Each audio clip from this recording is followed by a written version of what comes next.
भारतीय न्यूज़, सीधा, सटीक और निष्पक्ष।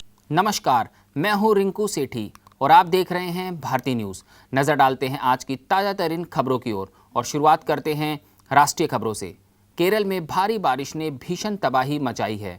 वायनाड जिले में भूस्खलन की कई घटनाओं में अभी तक 146 लोगों से भी अधिक लोगों की जान जा चुकी है। सैकड़ों लोग लापता हैं। सेना की मदद से अब तक 1000 लोगों का रेस्क्यू किया गया है। इस घटना के बाद केरल सरकार ने 2 दिनों का राष्ट्रीय शोक घोषित कर दिया है। राहत और बचाव कार्य अभी भी जारी है। फंसे हुए लोगों को बाहर निकालने का काम अभी भी बना हुआ है। इस बीच मौसम विभाग ने आज मूसलाधार बारिश की संभावना भी जताई है।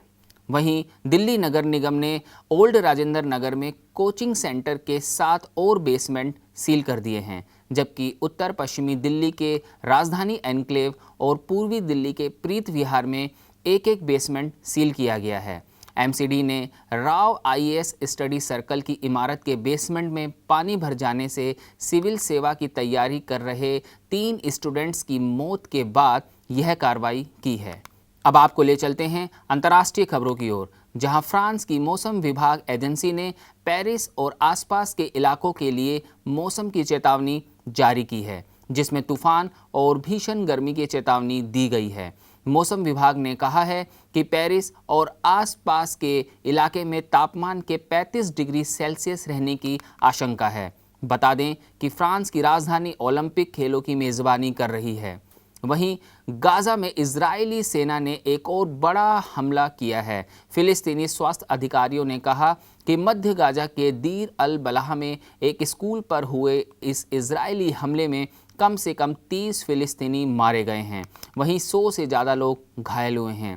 हमले के बाद इजरायली सेना ने कहा कि उसने हमास कमांडर सेंटर को निशाना बनाया था। अब आपको ले चलते हैं व्यापार जगत से जुड़ी हुई कुछ खबरों की ओर, जहां प्रधानमंत्री नरेंद्र मोदी ने कहा कि दुनिया भर के निवेशक उत्सुकता से भारत की ओर देख रहे हैं।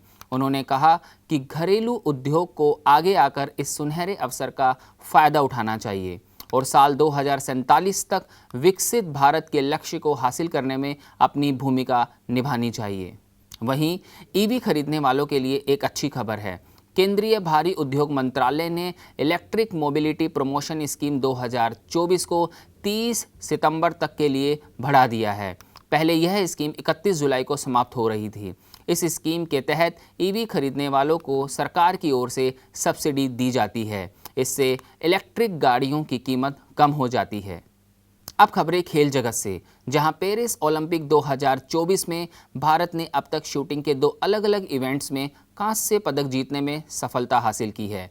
इसमें एक 10 metre air pistol mixed team event में पदक आया, जिसमें मनु भाकर और सरबजोत सिंह की जोड़ी ने मिलकर भारत को कांस्य पदक दिला दिया।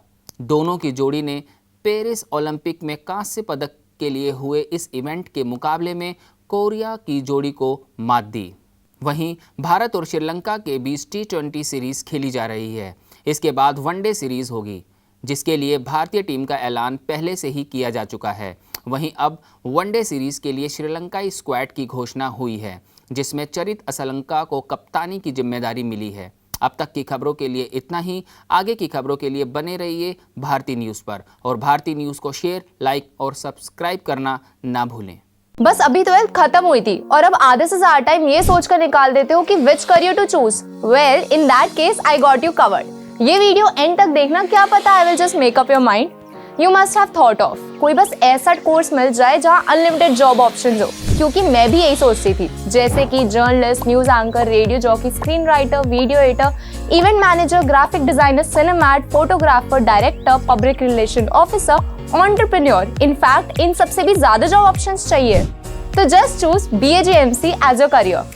BAJMC is not just about theory but plenty of practical knowledge too. BAJMC as a course आपको प्रोवाइड करता है वर्ल्ड की बेटर अंडरस्टैंडिंग, मीटिंग और working with people of top notch industry. और सिर्फ यही नहीं, BAJMC as a course आपको हेल्प करता है to grow personally and professionally too. So what are you waiting for? Choose BAJMC, क्योंकि इधर आपको मिलेंगी एंडलेस पॉसिबिलिटीज।